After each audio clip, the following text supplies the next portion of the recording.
এসএসকেএমে যেতে চান না ভাইপো, বিদেশে যেতে চান। বারবার করে তিনি আদালতে দ্বারস্থ হচ্ছেন। আদালতের তরফ থেকে উল্লেখ করা হয়েছিল যে আপনি চাইলে পরে এসএসকেএমে কমিটি করে দেবো, এমনটাই বিচারপতি উল্লেখ করেছিলেন। অভিষেক বন্দ্যোপাধ্যায়ের যে আবেদন ছিল যে তিনি বাইরে যেতে চান, বিদেশে যেতে চান চোখের চিকিৎসা করার জন্য, যদিও আদালত সেই বক্তব্য কিন্তু এর আগে শোনেননি। আবার এই মুহূর্তে যে খবর আমরা পাচ্ছি, এসএসকেএমে অভিষেক বন্দ্যোপাধ্যায় ভাইপো তিনি যেতে চাইছেন না। তিনি আবারও উল্লেখ করছেন যে তিনি বিদেশে যেতে চান। অভিষেক বন্দ্যোপাধ্যায় বারবার আদালতে দ্বারস্থ হচ্ছেন এবং তিনি বারবার উল্লেখ করছেন মেডিকেল গ্রাউন্ডের কথা, এবং মেডিকেল গ্রাউন্ডের কথা বলে তিনি উল্লেখ করছেন তিনি বিদেশে যেতে চান, তিনি কিন্তু এসএসকেএমে যেতে চান না। এই বিষয় নিয়ে আমাদেরকে আরো জানাবেন, আমাদের সঙ্গে রয়েছেন অনুবাংশ নিয়োগী আমাদের প্রতিনিধি টেলিফোন লাইনে। অনুবাংশের সঙ্গে আমরা যোগাযোগ করার চেষ্টা করছি, তবে তার আগে আপনাদেরকে আরো একবার জানিয়ে রাখবো, অভিষেক বন্দ্যোপাধ্যায় তিনি বারবার করে কোর্টে দ্বারস্থ হচ্ছেন এবং তিনি উল্লেখ করছেন যে তিনি বিদেশে যেতে চান তার চিকিৎসার জন্য। এর আগেও কিন্তু আদালত যেটা জানিয়েছিল যে দরকার পড়লে তিনি এসএসকেএমে যেতে পারেন, সেখানে চিকিৎসা করাতে পারেন, কেন তাকে বিদেশেই যেতে হবে এই কথাও কিন্তু বলা হয়েছিল অবশ্যই কোর্টের তরফ থেকে। তবে অভিষেক বন্দ্যোপাধ্যায়ের যেটা আবেদন, তিনি বিদেশেই যেতে চান, এসএসকেএমে যেতে চান না অভিষেক বন্দ্যোপাধ্যায়। কথা বলে নেব, অনুবাংশের সঙ্গে আমরা যোগাযোগ করেছি। অনুবাংশ, শুক্লা, মামলা নিষ্পত্তি হয়নি, কিন্তু এই নিষ্পত্তির যা চলছে তার আগেই অভিষেক বন্দ্যোপাধ্যায় তার স্ট্যান্ড পয়েন্ট ক্লিয়ার করে দিয়েছেন। কলকাতা হাইকোর্ট বলেছে আমি পারমিশন দিতে পারছি না, আপনি এসএসকেএমে দেখান। আপনি কি চাইছেন এসএসকেএম হাসপাতালে গিয়ে দেখাতে? স্পষ্ট করে অভিষেক বন্দ্যোপাধ্যায় তার আইনজীবী দিয়ে বলে দিলেন আমি এসএসকেএমে চোখ দেখাবো না, আমি বাইরেই যাব। সেই কারণে কিন্তু আমি এই অ্যাপ্লিকেশন করেছি। যদি দেশে দেখানোর হতো তাহলে কিন্তু আমি আদালতে আসতে হতো না, পারমিশন নেওয়ার কোনো প্রয়োজন ছিল না। আমি বিদেশ যেতে চাই, সেই কারণে কিন্তু এই অ্যাপ্লিকেশন। অর্থাৎ এসএসকেএম যাওয়ার যে বিষয়টা সেটা কিন্তু একদম স্পষ্ট করে অভিষেক বন্দ্যোপাধ্যায় তার আইনজীবী মারফত বলে দিলেন যে এসএসকেএম তিনি যাবেন না, তিনি কিন্তু গেলে বিদেশেই যাবেন, এটা তো স্পষ্ট করে দিয়েছে। অন্যদিকে আমরা এই খবরটা পড়েছিলাম যে অভিষেক বন্দ্যোপাধ্যায় চোখের চিকিৎসা যে ডকুমেন্ট, সেটা নিয়েও কিন্তু কলকাতা হাইকোর্ট স্পষ্ট করে প্রশ্ন তুললো যে রেজিস্ট্রেশন নাম্বার নেই। আপনি এমন ডাক্তার দেখান যে ডাক্তারের রেজিস্ট্রেশন নাম্বার নেই, কোন ইনস্টিটিউট থেকে পড়া ডাক্তারি করেন, কোন হাসপাতালে করেন, তার কোনো উল্লেখ নেই। এটা আদৌতে অথেন্টিক? অর্থাৎ যে রিপোর্ট আপনারা জমা দিয়েছে সেটা কি সত্যতা আছে? এই প্রশ্ন তুলেছে আদালত, কিন্তু এখন শুনানি হচ্ছে। আর তার যে আইনজীবী রয়েছেন মিসেস জন, তার বক্তব্য যে ছেলে মেয়ের জন্য আদালত পারমিশন দেয় দেখার জন্য বিদেশে, কিন্তু আমি চোখের ডাক্তার দেখাবো, এটা আমার চয়েস, আমি কোথায় দেখাবো, সেটা কেন পারমিশন দেবেন না, এই সওয়াল করছে। এবং তারা চাইছে আদালত যাই নির্দেশ দিক দেখানো তারা মাথা পেতে নেবে, কিন্তু তারা বিদেশে যেতে গেলে অভিষেক বন্দ্যোপাধ্যায়কে তো আগে এটা প্রমাণ করতে হবে যে রেজিস্ট্রেশন নাম্বার ছাড়া, কোনো একজন চিকিৎসক তার রেজিস্ট্রি নাম্বার নেই, সেই নাম্বারটা ছাড়া, রেজিস্ট্রেশন নাম্বার ছাড়া তিনি কিভাবে চিকিৎসা করতে পারেন, সেই চিকিৎসকের ভূমিকা নিয়ে যেমন প্রশ্ন, তেমনই অভিষেক বন্দ্যোপাধ্যায় তিনি কেন এটা করলেন তার প্রশ্নের উত্তর তো তাকে আগে দিতে হবে, তাই নয় কি অনুবাংশ? একদমই, তার আইনজীবী এটাই বলছেন যে হ্যাঁ রেজিস্ট্রেশন নাম্বারগুলো সেই ডকুমেন্টের মধ্যে নেই, কিন্তু আপনারা চাইলে, আদালত চাইলে আমরা পরবর্তী ক্ষেত্রে পাঠিয়ে দিতে পারি যে চিকিৎসক তিনি কোথায় ইনস্টিটিউশনে বসেন, কোথায় চিকিৎসা করেন। এবং তারা বলছে এটাই যে আমরা চাইছি যে সে বিদেশ যাবার জন্যই। যেটা প্রশ্ন উঠছে যে ডকুমেন্ট তারা জমা দিচ্ছে আদালতের সামনে, সেই ডকুমেন্টের মধ্যে রেজিস্ট্রেশন নাম্বার নেই, ইনস্টিটিউটের নাম্বার নেই, হসপিটালের নাম্বার নেই, তাহলে সেটাকে আদৌ অথেন্টিক বলে মনে করা যেতে পারে?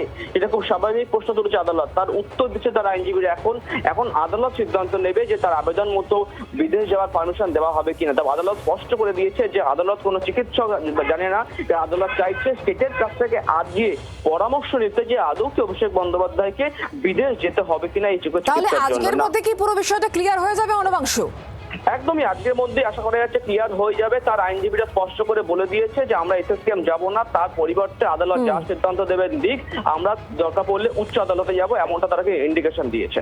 ধন্যবাদ অনুবাংশ আমাদের সঙ্গে টেলিফোন লাইনে থাকার জন্য। রাজ্য বিজেপি প্রধান মুখপাত্র দেবজিৎ সরকার এই মুহূর্তে আমার সঙ্গে রয়েছেন টেলিফোন লাইনে। দেবজিৎ দাও, অভিষেক বন্দ্যোপাধ্যায় তিনি হাইকোর্টে দ্বারস্থ হচ্ছেন এবং তিনি বারবার করে উল্লেখ করছেন যে তিনি বিদেশেই যেতে চান, এসএসকেএমে যাওয়ার কথা এর আগে কোর্টের তরফ থেকে উল্লেখ করা হয়েছিল। তিনি বলছেন যে যদি এসএসকেএমেই চিকিৎসা করানো হতো তাহলে তিনি বারবার কোর্টে দ্বারস্থ হতেন না, অর্থাৎ বদ্ধপরিকর অভিষেক বন্দ্যোপাধ্যায় তিনি বিদেশেই যাবেন। কি বলবেন আপনি? তো বোঝাই যাচ্ছে না কেন এরকম ভাবে করছেন। দুষ্টু লোকেরা বলছে যে বিদেশে গেলে নাকি পালিয়ে যাবে, এইসব কথাবার্তা, কিন্তু এগুলো তো শুনতেও ভালো লাগে না। কোনো কিছু বুঝেছেন মহামান্য আদালতরা, তারা এই ধরনের সিদ্ধান্ত নিচ্ছেন। আমরা এই বিষয়ে কোনো রকম টিপ্পণী করতে চাই না, কিন্তু এই ধরনের কথা মানুষের মধ্যে যদি এই ধরনের ধারণা থাকে, তাহলে অভিষেক বাবু আমাদের বিচারধারায় উল্টো দিকের লোক হতে পারেন, কিন্তু তার সম্বন্ধে বা রাজনীতিকদের সম্বন্ধে এই ধরনের ধারণা তৈরি হচ্ছে, এটা তো রাজনীতির পক্ষে খুব একটা স্বাস্থ্যকর বিষয় নয়। উনি স্বাস্থ্য কি একটা বানিয়েছিলেন ওনার এলাকায়, তো সেটা সেখানে দেখাতে পারেন। ওনার তৈরি তো জিনিস, ওনাদেরই তো শহর, মাত্র 3 মাসে কি এমন বদলেছে? স্বার্থে পশ্চিমবঙ্গের সমস্ত কাজ 100% কাজ বারবার করেছেন বলে ওনার বাড়ির লোক, যিনি কিনা তৎকালীন মুখ্যমন্ত্রী ছিলেন, তিনি বলেছেন। দেখাক, আমাদের তো পরিষ্কার পশ্চিমবঙ্গের সাধারণ জনতা এটা বলছে যে পশ্চিমবঙ্গের সরকারি কিংবা বেসরকারি স্বাস্থ্য ব্যবস্থার পরিকাঠামো, সারা ভারতের সরকারি বা বেসরকারি স্বাস্থ্য ব্যবস্থার পরিকাঠামো, তারা কেউ অভিষেকের চোখের ট্রিটমেন্ট করতে পারবে না। এ কি অন্যায় কথা? এটা কি হচ্ছে? সেটা যেমন একটা প্রশ্ন, দেবজিৎদা, এটাও তো প্রশ্ন। অভিষেক বন্দ্যোপাধ্যায় যে মেডিকেল ডকুমেন্ট দিচ্ছেন তার সত্যতা নিয়েও তো প্রশ্ন উঠছে। আমাদের সত্যতা, মেডিকেল ডকুমেন্ট ইত্যাদি হতে পারে, ওনার ট্রিটমেন্ট। আমি উল্টো দিক থেকে ভাবুন, এটা তো হতেই পারে যে এটাই সব, ওনার সত্যি এরকম একটা কোনো অসুস্থতা আছে, কিন্তু এই মুহূর্তে সারা পৃথিবীর লোক ভারতে আসে চিকিৎসা করাতে, সস্তা এবং সেটা নির্ভরযোগ্য বলে। সেখানে কি এমন ঘটনা ঘটে যে ওনাকে একবার বিদেশে যেতেই হবে, বিদেশের মাটিতে একবার পা দিতেই হবে, এবং এরপরে চলে যাওয়া, ডকুমেন্ট সরিয়ে ফেলা ইত্যাদি বহু তো মানে চিন্তার ব্যাপার, এগুলো মানুষের মনে ঘুরপাক খাচ্ছে। এটা ওনার পক্ষেও স্বাস্থ্যকর হচ্ছে না, আর দেশের ব্যবস্থার পক্ষেও স্বাস্থ্যকর হচ্ছে না। একজন সাংসদ, তিনি চিকিৎসক দেখাচ্ছেন যে চিকিৎসকের কোনো রেজিস্ট্রেশন নাম্বার নেই, এটা তিনি শো করতে পারছেন না। একজন সাংসদের জন্য এটা কতটা লজ্জার হতে পারে? ব্যাপার, একজন সাংসদ শুধু সাংসদ নন, এই যে ইমিউনিটি উনি পেতেন, এখনো রেড পাসপোর্টের ইমিউনিটি, তিনি গিয়ে একটা এরকম হাতুড়েকে দেখিয়েছেন, এটা কি বিশ্বাসযোগ্য? আপনারা ভাবতে পারেন যে এই ধরনের জিনিস, আর এটা যদি হয়ে থাকে সেটা তো আরো মারাত্মক। ভারতের একজন সাংসদ, তিনি বাইরে গিয়ে হাতুড়ে ডাক্তার দেখাচ্ছেন, তার কোনো রেজিস্ট্রেশন নেই। এই ব্যাপারগুলোতেই সন্দেহ এবং রহস্য ঘনীভূত হচ্ছে। আমাদের সাধারণ মানুষ একটা জিনিস বলতে চায় যে যেসব ব্যবস্থা ওনারা করেছিলেন, সেই ব্যবস্থার উপরে ওনারাই যদি ভরসা রাখতে না পারেন, তাহলে এতদিন ধরে মানুষকে ভাওতা দিয়েছেন, এবং ওই জন্যই ওই ধরনের দুর্ঘটনা মানুষের সঙ্গে হয়েছে বারবার। ইতিহাস কাউকে কখনো ক্ষমা করে না। অভিষেক বাবু যেটা করার চেষ্টা করছেন, সেটা আপাত দৃষ্টিতে স্বাস্থ্যের কারণে বিদেশ যাত্রা হলেও মানুষের মনে বহু প্রশ্ন ঘুরপাক খাচ্ছে যে কেন এত মরিয়া ভাবে বিদেশে উনি যেতে চাইছেন। একদমই। আর আজ আদালত কি বলে সেদিকে অবশ্যই আমাদের নজর থাকবে। অনেক ধন্যবাদ দেবজিৎ আমাদের সঙ্গে টেলিফোন লাইনে থাকার জন্য।